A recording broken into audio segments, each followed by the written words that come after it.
नमस्कार। आदर्श शिक्षा समिति सिरोही की ऑनलाइन क्लास में एक बार फिर आप सबका हार्दिक स्वागत, अभिनंदन। पिछले अध्याय में हम जल संसाधन के विषय में पढ़ रहे थे। हमने जल संसाधन के विषय में सामान्य जानकारी प्राप्त की थी। जल की उपलब्धता के विषय में, किस प्रकार से पूरी दुनिया में आज शुद्ध जल की कमी है, क्योंकि जल की जो कुल मात्रा धरातल पर है उसका एक बहुत बड़ा हिस्सा यानी लगभग 97% जल जो है वो लवणीय जल है। और हम किस प्रकार से जल का उपयोग जो है वो दिन प्रतिदिन अधिक से अधिक मात्रा में कर रहे हैं, और हमारे दैनिक उपयोग में किस प्रकार से हम जल की मात्रा को नियंत्रित कर सकते हैं, उसको बचा सकते हैं, यह हमने पढ़ा था।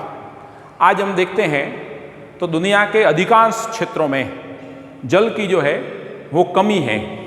वैसे हम सब जानते हैं कि जल जो है वह एक नवीकरणीय संसाधन है, नया बनता रहता है, वह कभी भी समाप्त होने वाला नहीं है। लेकिन फिर भी दुनिया के अधिकांश हिस्सों में, या हम कह सकते हैं कि दुनिया के कुछ क्षेत्र विशेष में आज जलाभाव पैदा हो गया है। और ये जो जलाभाव पैदा हुआ है, जैसे अफ्रीका, पश्चिमी एशिया, दक्षिण एशिया, पश्चिमी संयुक्त राज्य अमेरिका, ऑस्ट्रेलिया के कुछ हिस्से, यहाँ पर आज अलवणीय जल की पूर्ति करना यह भी अपने आप में एक बहुत बड़ी चुनौती बन गया है। और उसके पीछे कई कारण हैं। तो जल अभाव के जो प्रमुख कारण हैं वो पहला है मौसमी अथवा वार्षिक वर्षण में विविधता। हम जिस धरातल पर रहते हैं या जिस क्षेत्र में जल की कमी है वहाँ का मौसम कैसा है। यदि वहाँ का मौसम शुष्क है, वहाँ का धरातल यदि रेतीला है, तो वहाँ वर्षा कम होती है। और दूसरा है वार्षिक वर्षण में विविधता। हम सब जानते हैं कि प्रतिवर्ष जो वर्षा होती है उसकी मात्रा निश्चित नहीं रहती, उसमें विविधता है। कई बार बहुत अधिक वर्षा हो जाती है, कई बार सूखे या अकाल की स्थिति बन जाती है, तो कभी कभी बाढ़ की स्थिति बन जाती है।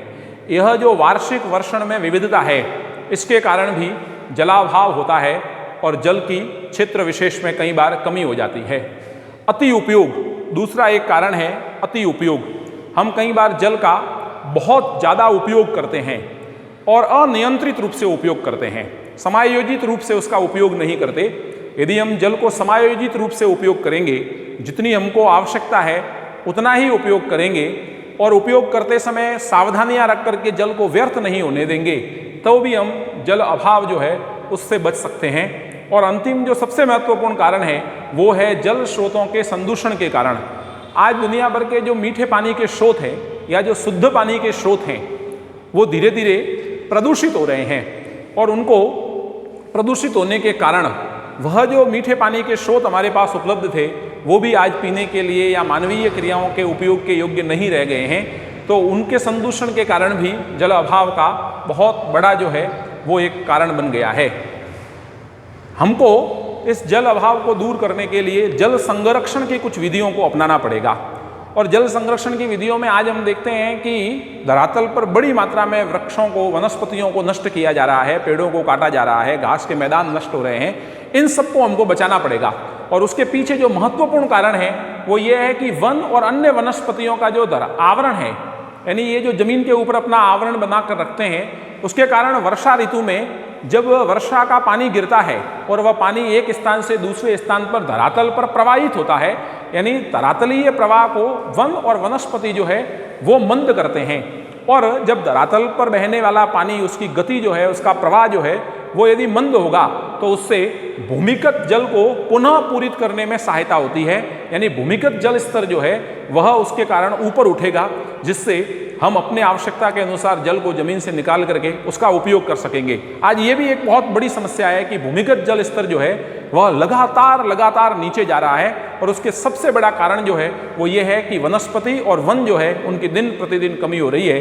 तो हम वन और वनस्पति को बचा करके भी धरातलीय प्रवाह को मंद करके जल का जो भूमिगत पूरित करने का जो तरीका है, उसके कारण हम भूमिगत जल जो है उसको पुनः पूरित करके जल का जो स्तर है वो हम लगातार बढ़ा सकते हैं।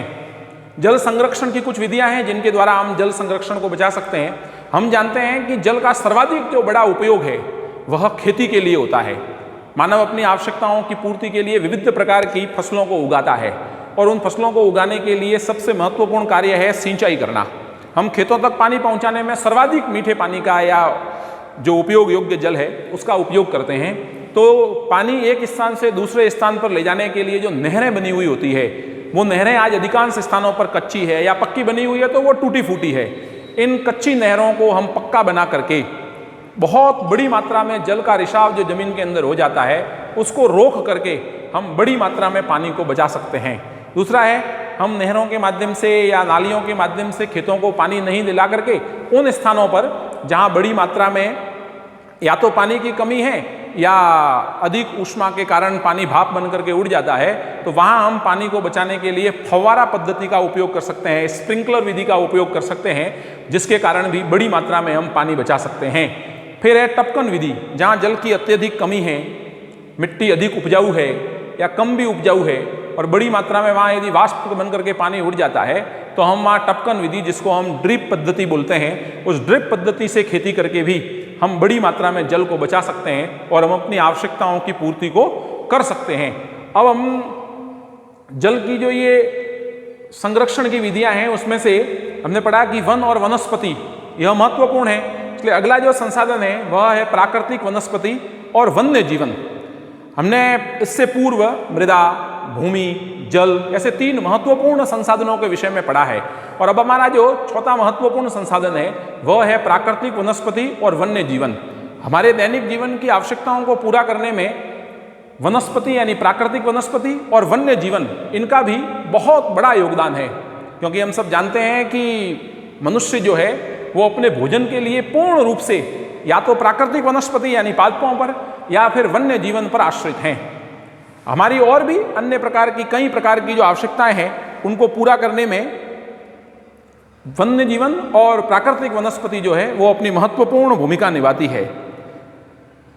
अपने कोर्स की जो पुस्तक है उसमें भी कुछ उदाहरण आए हैं। कुछ विद्यार्थी एक हस्तशिल्प प्रदर्शनी में जाते हैं और वहाँ वो बहुत सुंदर सुंदर हैंड बैग देखते हैं। विद्यार्थी आपस में चर्चा करते हैं कि ये हैंड बैग बहुत सुंदर है, बहुत अच्छी तरीके से बने हुए हैं, इनका हम दैनिक उपयोग करते हैं। तो अध्यापिका जो होती है वो कहती है कि ये जो हैंड बैग है वो जूट से बने हुए हैं। जूट एक प्रकार की प्राकृतिक वनस्पति है, उसका उपयोग होता है। ऐसे ही हम देखते हैं तो कई जगह पर दीप छत्र है, टोकरियाँ हैं, वो बांस की बनी हुई होती है। वो जो बांस है वो भी एक प्राकृतिक वनस्पति है, वो भी हमको वहीं से प्राप्त होता है। ऐसे ही हम अपने वस्त्र में भी कई बार रेशमी वस्त्रों को पहनते हैं, उनको धारण करते हैं, दिखने में बहुत सुंदर होते हैं। ये जो रेशम है यह भी हमको वन्य जीवन से या प्राकृतिक वनस्पति से ही प्राप्त होता है, क्योंकि सहतूत नामक पेड़ पर हम रेशम के कीटों को पालते हैं और उससे हमारे रेशम के जो वस्त्र हैं वो तैयार होते हैं।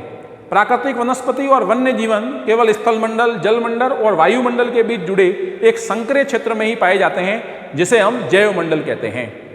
जहाँ भी जीवन है वो सभी जैवमंडल का हिस्सा है और यह जो जैवमंडल का हिस्सा है ये स्थलमंडल, जलमंडल और वायुमंडल के बीच का जो संकरा क्षेत्र है जहाँ जीवन संभव है वहीं पर है। और हम सब जानते हैं कि सभी प्रकार के जो जीवन है यानी सभी प्रकार की जो जीवित जातियां हैं वो भोजन के लिए एक दूसरे पर परस्पर निर्भर है, यानी एक दूसरे पर निर्भर है, एक दूसरे के बिना वो अधूरी है। तो इसको हम जो एक दूसरे पर ये जो आश्रितता है वो भी आवश्यक है, उसको भी बनाए रखना जरूरी है। तो इसके कारण से हम प्राकृतिक वनस्पति और वन्य जीवन यह भी हमारे लिए महत्वपूर्ण है, इनको भी अपने को बचा करके रखना पड़ेगा। अगले कालांश में हम प्राकृतिक वनस्पति और वन्य जीवन के बारे में पूरा विस्तार से पढ़ेंगे और आज के इस काम के साथ, इस लेसन के साथ आपको कुछ होमवर्क में प्रश्न दिए जाएंगे, आपको वो भी करने हैं। नमस्कार, धन्यवाद।